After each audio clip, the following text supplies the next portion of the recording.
Oi, tudo bem? Hoje vamos aqui então falar um pouquinho sobre os exercícios da semana um do PET, né, volume 3 ou do terceiro bimestre, como queiram. E nessa primeira semana a gente vai abordar os temas setores da economia e a estrutura agrária brasileira.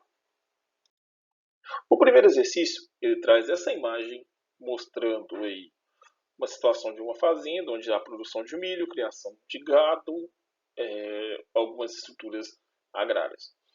E faz a pergunta, né? Identificar vamos dizer assim, a qual setor da economia essa imagem está representando e quais são os principais produtos dessa atividade no Brasil. Então a gente vai pensar aqui. Primeiro, o que é setor da economia? Bem, economia, quando a gente fala assim, a gente está falando sobre produção e geração de renda, né, ou de dinheiro. E essa produção e geração de renda, ou de capital, né, como queiram, que é um outro nome dado a dinheiro, ela é dividida em três setores. Então, assim, toda a produção de dinheiro, de capital no Brasil ela é dividida em três setores: o setor primário, o secundário e terciário. E cada setor desse tem uma atividade econômica específica. Então, fica a cargo do setor primário a agricultura, a pecuária e o extrativismo. A cargo do setor secundário fica a indústria, ou seja, todo tipo de indústria está relacionado ao setor secundário. E ao setor terciário, nós temos o comércio e os serviços, que está ligado a esse setor terciário. Então, aqui, né, a gente pode falar que o setor primário são as atividades, vamos dizer assim, quase que exclusivamente rurais.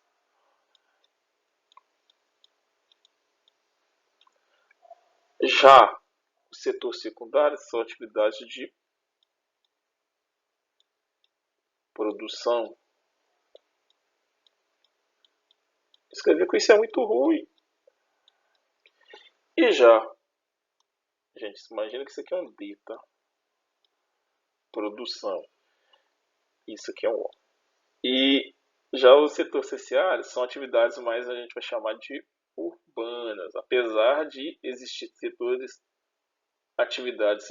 terciários que já estão implementadas no campo também.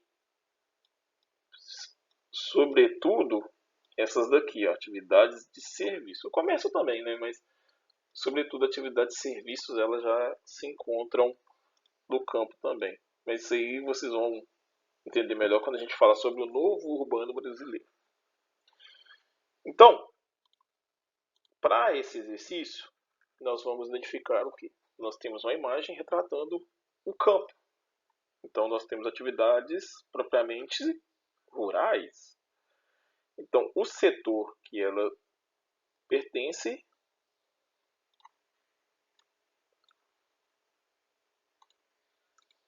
O trem mal feito. Apagar. Vai ficar mal feito do mesmo jeito, mas vai ficar um pouquinho melhor.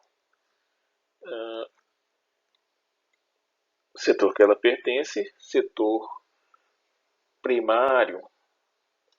Então aqui, ó, eu já ajudei vocês a responderem alguma coisa dessa atividade. Então agora vai ficar a cargo de vocês descobrir quais são os principais produtos do setor primário do Brasil. Vou dar uma dica. Em Mutum, nós temos duas atividades, ou melhor, dois produtos que são produzidos aqui em larga escala, que são um dos principais produtos brasileiros. Tá? Então aí eu vou deixar vocês pesquisarem para responder, complementar a resposta. Então, essa imagem corresponde ao setor primário, porque nós temos a agricultura, nós temos a pecuária. Imagina que que já não tem árvore, né? Alguém já cortou as árvores aqui, né? Então tem pouquinho. Também nós temos o extrativismo, né? Que responde à extração de vegetal, mineral ou animal, né? Que seria a caça. Beleza. Então, exercício 1 feito. Vamos para o próximo. Os próximos, na verdade, né? Que a gente tem o exercício 2 e o exercício 3. O exercício 2 fala o seguinte: o gráfico representa a relação entre o tamanho e a totalidade de imóveis rurais no Brasil, que que característica da estrutura fundiária brasileira está evidenciada no gráfico apresentado. E a 3 fala: a estrutura fundiária está relacionada à maneira com que as propriedades agrárias estão distribuídas em um determinado lugar. Segundo a estrutura fundiária, sobre a estrutura fundiária, desculpa, analise a alternativa correta.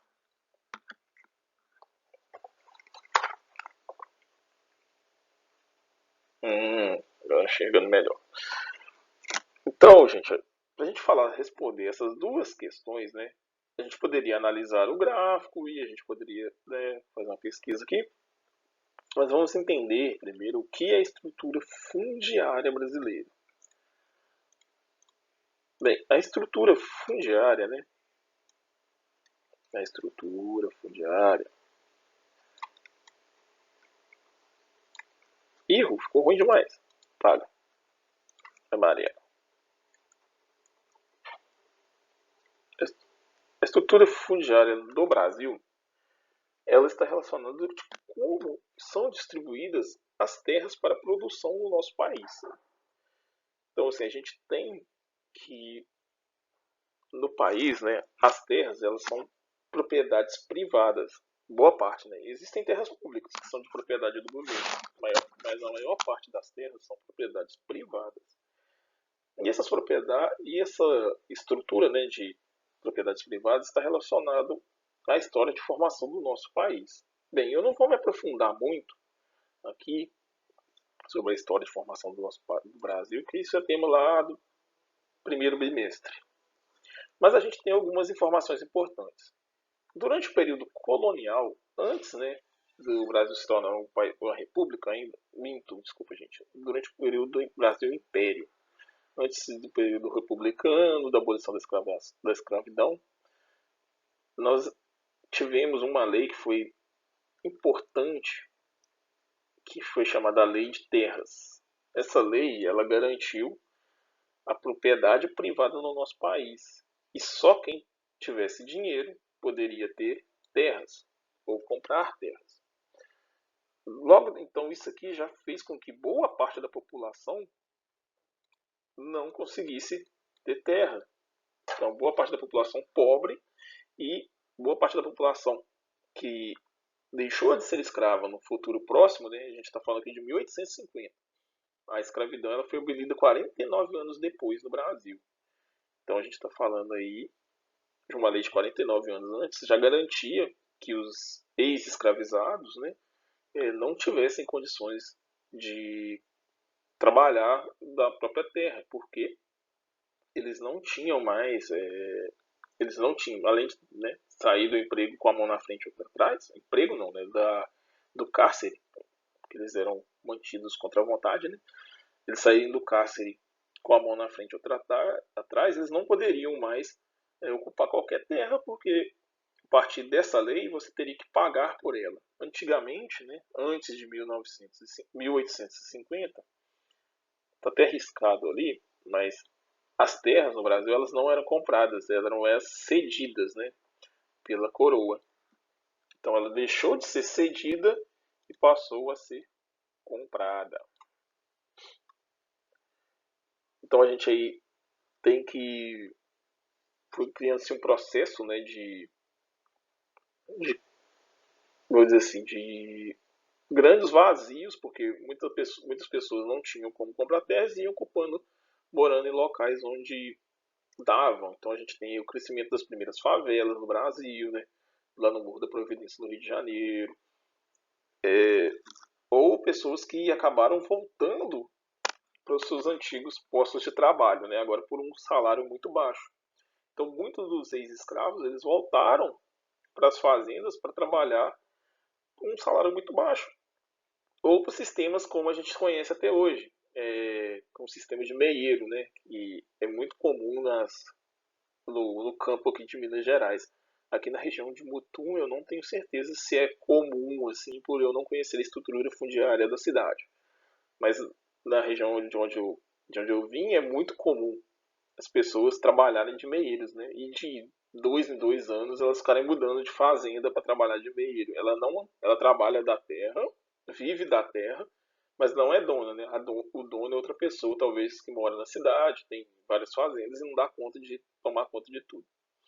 Então, sistemas assim foram sendo criados para as pessoas continuarem trabalhando no campo, mas sem ser donos das terras. E com o passar do tempo, algumas dessas pessoas, né, elas foram juntando ali dinheiro, para poder comprar um pedacinho de terra, outros, aqueles fazendeiros que tinham muitas terras foram falecendo e tinham muitos filhos, né? Lembrando aí da pirâmide etária do Brasil, até 1970, né, o brasileiro tinha em média 4 a 5 filhos, então era muito filho para dividir os bens, vamos dizer assim. Então, essas pessoas iam morrendo e esses filhos iam dividindo as terras, iam criando novas propriedades. Às vezes eles dividiam em várias propriedades e vendiam elas para aqueles trabalhadores que há muito tempo estavam ali. E assim foi se criando um recorte de pequenas propriedades no Brasil. Detalhe, vou lembrar para vocês que a maior parte da população brasileira vive próximo ao litoral, sobretudo na região sul e sudeste, né? Mais na sudeste que na sul. Então, o número de propriedades nessas regiões ela aumentou muito, muito. Então, assim, a gente tem pequenos sítios, né, espalhados por toda ao longo de nossa costa, sobretudo no sudeste. Minas Gerais é um exemplo disso, né? A gente pode ver que aí, apesar de na roça os vizinhos morarem muito longe um do outro, se a gente for comparar com outras regiões do Brasil, não é tão longe assim. A gente tem vizinha a cada 1 quilômetro, 2 quilômetros. E em alguns locais do Brasil a gente vai ter vizinha a cada 20 quilômetros, né, de distância de uma casa à outra, devido ao tamanho das propriedades. Então, assim, a gente foi criando um recorte aí de pequenos fundos no Brasil, pequenas propriedades, desculpa o lapso. No entanto, isso a gente está falando de um passado, onde as coisas eram mais rústicas, mais tradicionais. Só que a produção era muito baixa. Então o custo da alimentação era muito alto nas cidades e também no campo, né? O custo de se manter no campo era muito grande. Por isso a gente teve uma migração muito grande das pessoas saindo do campo para as cidades em busca de uma melhor condição de vida. E também isso ocorreu devido à Revolução Verde, né? Aqui a gente não tem destacado, mas a gente fala um pouco sobre a Revolução Verde, que foi um processo de modernização do campo, do qual começou-se a usar insumos para produzir melhor e garantir maior renda aos produtores.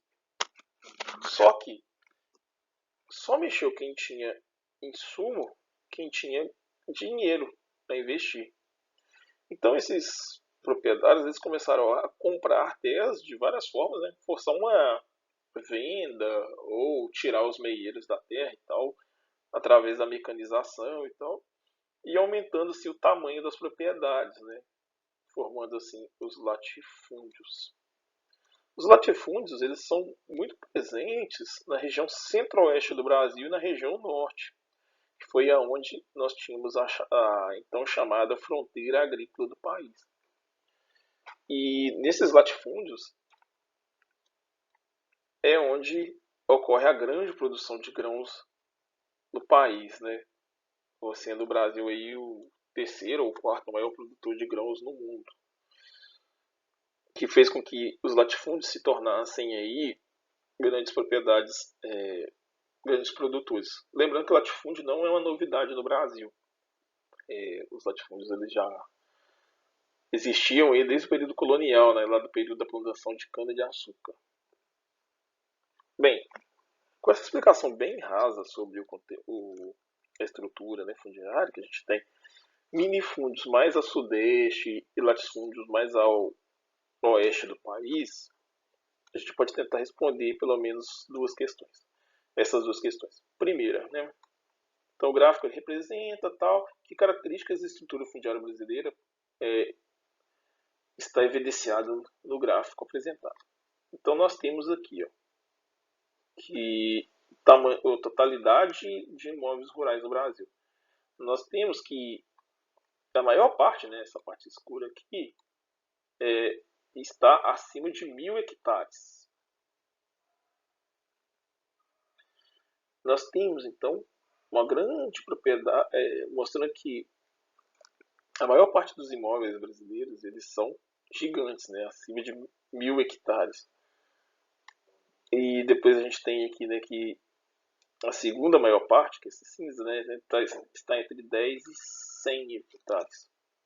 E uma pequena parte está em 1, está até 10 hectares. Então, assim, a menor parte dos imóveis brasileiros são pequenas propriedades. A maior parte deles são latifúndios. É isso aqui, ó. É isso aqui. A maior parte são latifúndios.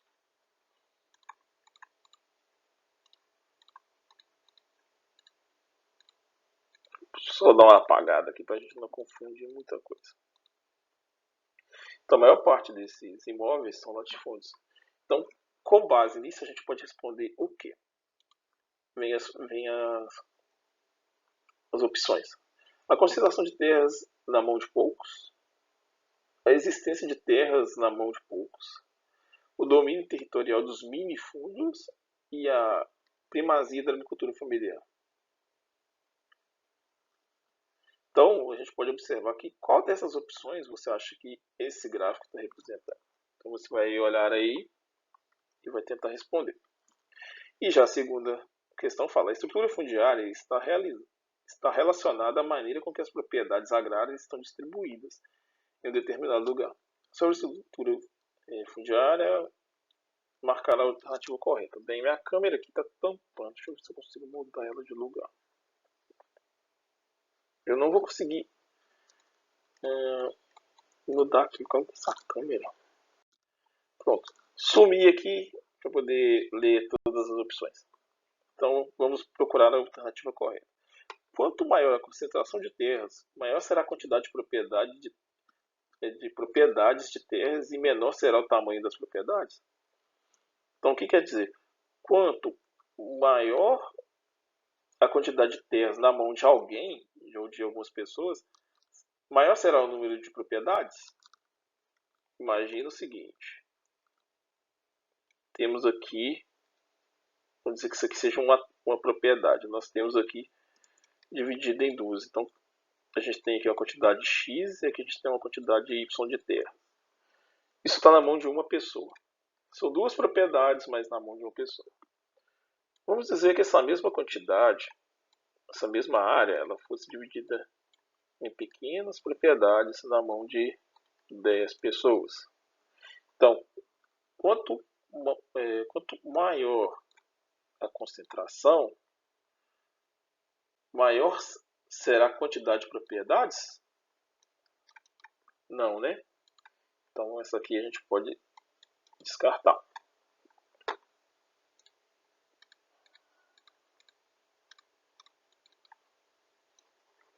Só apagar aqui.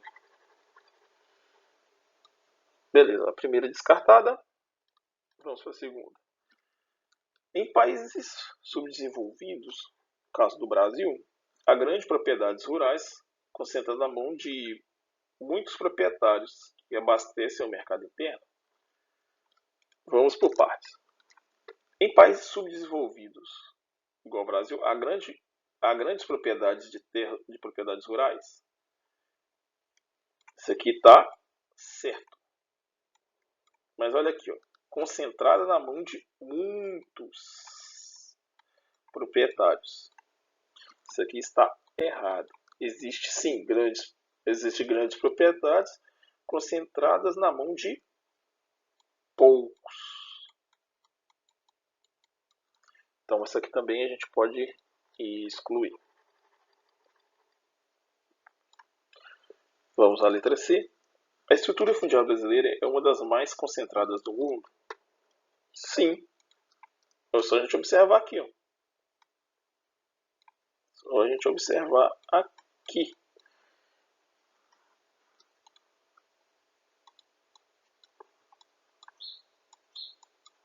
E a 4,